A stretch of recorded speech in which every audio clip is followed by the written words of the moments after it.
عید میلاد النبی ایسی عید ہے جس کا علم کسی بھی صحابہ اکرام کو نہیں تھا، اس کا علم سب سے پہلے انڈیا کے ایک گروہ کو ہوا تھا۔ کتاب و سنت میں عید میلاد النبی کی اصل نہیں ملتی۔ اس کی ابتدا 4 صدی میں ہوئی۔ یہ سب سے پہلے مصر میں فاطمی شیعوں نے منائی۔ الخطط مقریزی کی جلد 1 صفحہ 490 ہے۔ اپنے نبی کے میلاد کو منانے والی بدعت اولاً عیسائیوں میں شروع ہوئی، پھر مسلمانوں میں بھی در آئی۔ مروجہ عید میلاد النبی صلی اللہ علیہ وسلم عید میلاد عیسیٰ کے مشابہ ہے اور بدعت سیئہ ہے، جبکہ کفار کی مشابہت اور ان کی رسومات پر عمل کرنے سے منع کیا گیا ہے۔ خیر القرون کے تینوں زمانوں میں اس کا وجود نہیں ملتا، یہ بات کی یاد ہے۔ مفتی احمد یار خان نعیمی بریلوی صاحب نقل کرتے ہیں، لم یفعلہ احد من القرون الثلاثۃ انما حدث بعدہ۔ عید میلاد قرون ثلاثہ میں کسی نے نہ کیا بلکہ بعد میں ایجاد ہوا۔ جال حق جلد 1 صفحہ 236 ہے۔ جناب غلام رسول سعیدی بریلوی صاحب لکھتے ہیں، سلف صالحین یعنی صحابہ اور تابعین نے محافل میلاد نہیں منعقد کی وجہ ہے۔ شرح صحیح مسلم جلد 3 صفحہ 179 ہے۔ جناب عبدالسمیع رام پوری بریلوی صاحب لکھتے ہیں، یہ سامان فرحت و سرور اور وہ بھی مخصوص مہینے ربیع الاول کے ساتھ، اور اس میں خاص وہی 12واں دن میلاد شریف کا معین کرنا بعد میں ہوا، یعنی 6 صدی کے آخر میں۔ انوار ساتیہ 159۔ علامہ ابن رجب رحمہ اللہ تعالی فرماتے، اما متفق السلف علی ترکی فلا یجوز العمل به لانه ما ترکه الا على علم انه لا يعمل به۔ جس کام کے چھوڑنے پر سلف کا اتفاق ہو اسے کرنا جائز نہیں، انہیں یہ علم تھا کہ یہ قابل عمل نہیں، اس لیے اسے چھوڑا۔ فضل و علم سلف صفحہ 31 ہے۔ معلوم ہوا کہ جو صحابہ نے نبی کریم صلی اللہ علیہ وسلم کا، تابعین نے، تبع تابعین، ائمہ دین نے، ائمہ اہل سنت نے نبی پاک صلی اللہ علیہ وسلم کا عید میلاد نہیں منایا، اس وجہ سے نہیں منایا کہ شرعاً اس کا کوئی ثبوت نہیں۔ ابن تیمیہ رحمۃ اللہ علیہ کے بقول بدعت کی نشانی یہ ہے کہ اس پر عمل کرنے کو متشابہات بھی ہی طور دلیل لائے جاتے ہیں۔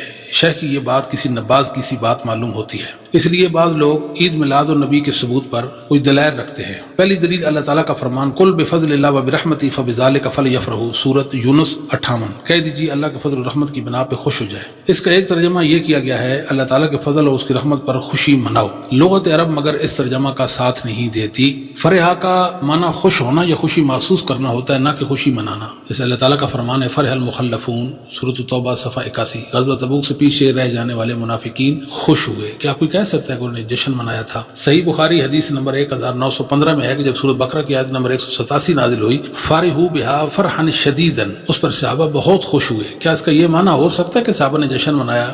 یعنی عید نزول آیت۔ اسلام میں صرف 2 عیدیں ہیں۔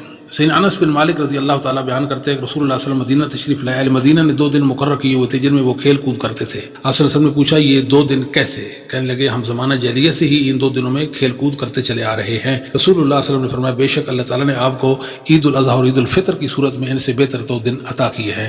سنن ابی داؤد 1134، سنن نسائی 1556، سنن صحیح ہے۔ بطور تہوار اسلام میں صرف 2 عیدیں ہیں، تیسری عید کا کوئی تصور نہیں۔ ہم یہ پوچھتے ہیں کہ یہ جو آیت ہے، قل بفضل اللہ وبرحمتہ فبذلک فلیفرحوا، یہ جو آیت ہے یہ صحابہ کرام رضوان اللہ علیہم اجمعین، محدثین اعظام، ائمہ اہل سنت پڑھتے تھے، اس کے باوجود وہ عید نہیں مناتے تھے۔ اس کا مطلب یہ ہے کہ اس آیت میں عید میلاد پر کوئی دلیل نہیں۔ اسی طرح شیعہ عید غدیر خم مناتے ہیں۔ اس لیے نبی پاک صلی اللہ علیہ وسلم نے فرمایا کہ جس کا میں مولا، علی بھی اس کے مولا ہیں، یہ اسی علی کا اعزاز ہے۔ یہاں سوال اٹھتا ہے کہ علی تو سب کے ہیں، صرف شیعوں کے تو نہیں۔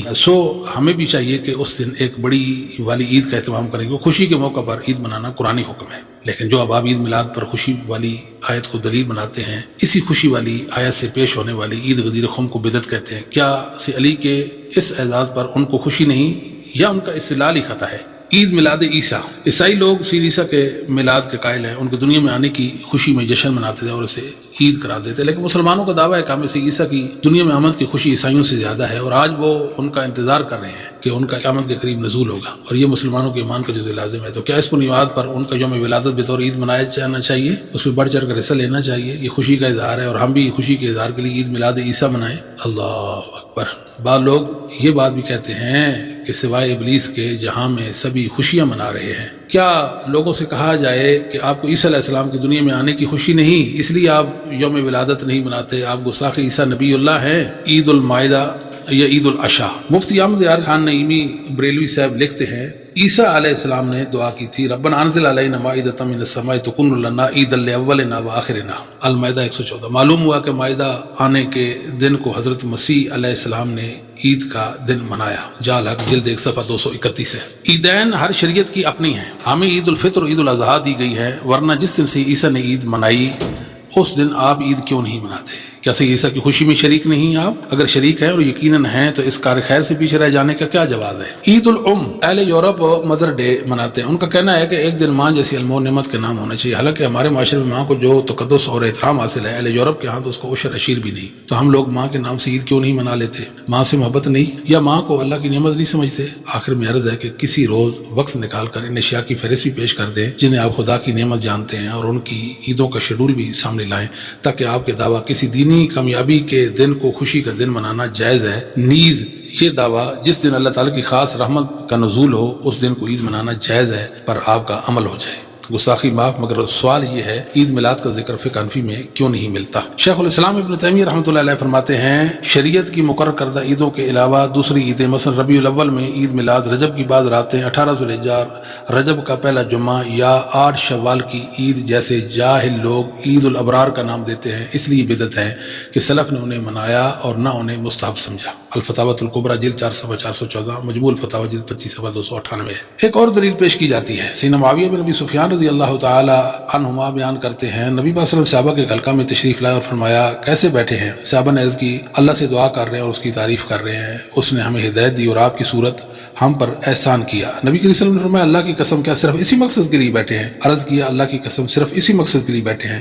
فرمایا میں نے یہ قسم کسی بدگمانی کی وجہ سے نہیں لی، بلکہ وجہ یہ ہے کہ ابھی جبرائیل میرے پاس آئے تھے اور انہوں نے مجھے بتایا ہے کہ اللہ تعالیٰ فرشتوں کے سامنے آپ پر فخر کرتا ہے۔ اس رحمت جلد 4 صفحہ 92، سنن نسائی 4528، سنن ترمذی 3379، سند حسن ہے۔ اس حدیث سے مرجع عید میلاد کے جواز پر استدلال درست نہیں۔ کسی سکہ امام نے اس حدیث سے یہ مسئلہ ثابت نہیں کیا۔ اس حدیث سے صرف اتنا ثابت ہوتا ہے کہ صحابہ کا وہ حلقہ اللہ تعالیٰ کے احسانات پر اس کی تعریف کر رہا تھا اور دعا کر رہا تھا، نہ کہ نبی صلی اللہ علیہ وسلم کی یوم ولادت پر جشن عید منا رہا تھا۔ اس پر سواگہ یہ کہ متعدد علماء نے جشن کو بدعت مذمومہ قرار دیا ہے، مطلب یہ کہ عید میلاد عہد صحابہ میں نہیں تھی۔ ایک اور دلیل بھی پیش کی جاتی ہے کہ عروہ بن زبیر رحمہ اللہ تابعی کا یہ بیان ہے کہ سویبہ ابو لہب کی لونڈی تھی، اس نے ابو لہب سے پوچھا کہ تو نے کیا پایا ہے؟ ابو لہب بولا کہ تمہارے بعد میں نے کوئی راحت نہیں پائی ماں سوائے اس کے کہ سویبہ کو آزاد کرنے کی وجہ سے انگوٹھے اور انگوش شہادت کے درمیان گڑھے سے پلایا جاتا ہوں۔ صحیح بخاری معلقاً جلد 2 صفحہ 764 ہے، حدیث نمبر 5101، نصف رائے جلد 3 صفحہ 68 ہے۔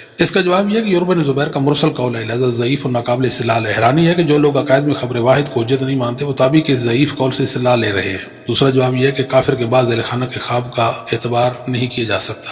تیسری بات یہ ہے کہ یہ خواب نص قرآنی کے خلاف ہے۔ اللہ تعالیٰ کا فرمان ہے تبت یدا ابی لہب وتب ما اغنی عنہ مالہ وما کسب، اللہ ایک تھا دو۔ ابو لہب کے دونوں ہاتھ ہلاک ہو گئے اور خود بھی ہلاک ہو گیا، اسے اس کے مال اور اعمال نے کچھ فائدہ نہ دیا۔ نیز اللہ تعالیٰ کا فرمان ہے وقدمنا الی ما عملوا من عمل فجعلناه هباء منثورا، الفرقان 23، ہم ان کے اعمال کا جائزہ لیں گے اور انہیں اڑتا ہوا غبار بنا دیں گے۔ نمبر 5، یہ ثابت نہیں کہ اس نے اپنی لونڈی سویبہ کو اس وجہ سے آزاد کیا تھا کہ اس نے ابو لہب کو نبی پاک صلی اللہ علیہ وسلم کی ولادت باسعادت کی خوشی سنائی تھی، لہٰذا بعض لوگوں کا یہ کہنا کہ اس نے خوشخبری سنائی اور اس نے خوشی میں اسے آزاد کر دیا، یہ بالکل بے ثبوت بات ہے۔ ایک اور روایت پیش کی جاتی ہے کہ ایک یہودی نے سیدنا عمر رضی اللہ تعالیٰ سے کہا تھا کہ اگر الیوم اکملت لکم دینکم والی جو آیت کریمہ ہے اگر ہمارے دین میں نازل ہوتی ہم اس کو عید مناتے ہیں۔ اس سے ہم کہتے ہیں کہ کیسے استدلال پکڑا جا سکتا ہے؟ یہ آیت کریمہ عبداللہ بن عباس نے پڑھی تو ان کے پاس ایک یہودی بیٹھا تھا، وہ کہنے لگا کہ اگر یہ آیت ہمارے دین میں نازل ہوتی ہم اس کے یوم نزول کو یوم عید مناتے۔ عبداللہ بن عباس نے فرمایا انا نزلت فی یوم عیدین فی یوم جمعۃ و یوم عرفہ، یہ تو نازل ہی اسی دن ہوئی جس دن 2 عیدیں یوم عرفہ اور یوم جمعہ اکٹھی تھی۔ سنن نسائی 3044، سند صحیح ہے۔ اس واقعے سے عید میلاد کا استدلال اصحاب رسول اور ائمہ سنت پر حرف گیری ہے۔ یہود کی مراد یہ تھی کہ ہمیں اس دن خوشی ہوتی، اور جلیل القدر صحابی نے جواب دیا کہ خوشی تو ہے، یہ آیت نازل بھی اس دن ہوئی جس دن 2 عیدیں یعنی 2 خوشیاں اکٹھی تھیں۔ ویسے اسی عمر رضی اللہ تعالیٰ اس دن کو تکمیل دین کے نام سے خاص کیوں نہیں کیا؟ وہ ہر جمعہ کو عید تکمیل دین قرار دیتے، یوم عرفہ کو عید تکمیل دین کا نام دیتے، یا کم از کم جب بھی جمعہ اور یوم عرفہ اکٹھے ہوتے تو اس دن کو عید اور تکمیل دین کا نام لیا ہوتا، کچھ تو ہوتا۔ آخر صحابہ نے ایسا کیوں نہیں کیا؟ صاف ظاہر ہے کہ صحابہ ایسا نہیں کرنا چاہتے تھے جو نبی پاک صلی اللہ علیہ وسلم نے نہیں کیا، ان کی ایسی خوشی کا وجود نہیں جو تعلیمات محمدیہ میں شامل نہ ہو۔ اس واقعے سے عید میلاد کا استدلال سوال گندم جواد چنا کی قبیل سے ہے۔ ولی حیرت کہ جو لوگ بستیوں میں جمعہ کے قائل ہی نہیں، ان کے نزدیک جمعہ کو عید کہہ کر عید میلاد کا استدلال کیوں کر درست ہو سکتا ہے؟ مطلب جمعہ عید تو ہے مگر صرف شہر والوں کے لیے، بستی والوں کے لیے تو وہ ایک عام دن ہے، اس دن بھی نماز ظہر ادا کریں گے، یا اس کا مطلب یہ ہو سکتا ہے کہ جمعہ سرے سے ہی عید نہیں، شہریوں کے لیے بھی نہیں، جمعہ صرف ہو خانہ پوری کا نام، ورنہ انہیں احتیاطی ظہر نہ کہتے۔ پھر عید میلاد شیعوں سے مستعار لی ہے، کبھی سوچئے تو کہیں ایسا تو نہیں کہ شیعہ فہم دین میں صحابہ تابعین محدثین سے بڑھ گئے ہیں، کچھ نہ سمجھے خدا کرے کوئی۔ میلاد منانا میرے نبی صلی اللہ علیہ وسلم سے محبت کی دلیل ہوتی تو سب سے پہلے صدیق اکبر رضی اللہ عنہ مناتے، کیونکہ کائنات نے ان سے بڑا محب رسول نہیں دیکھا۔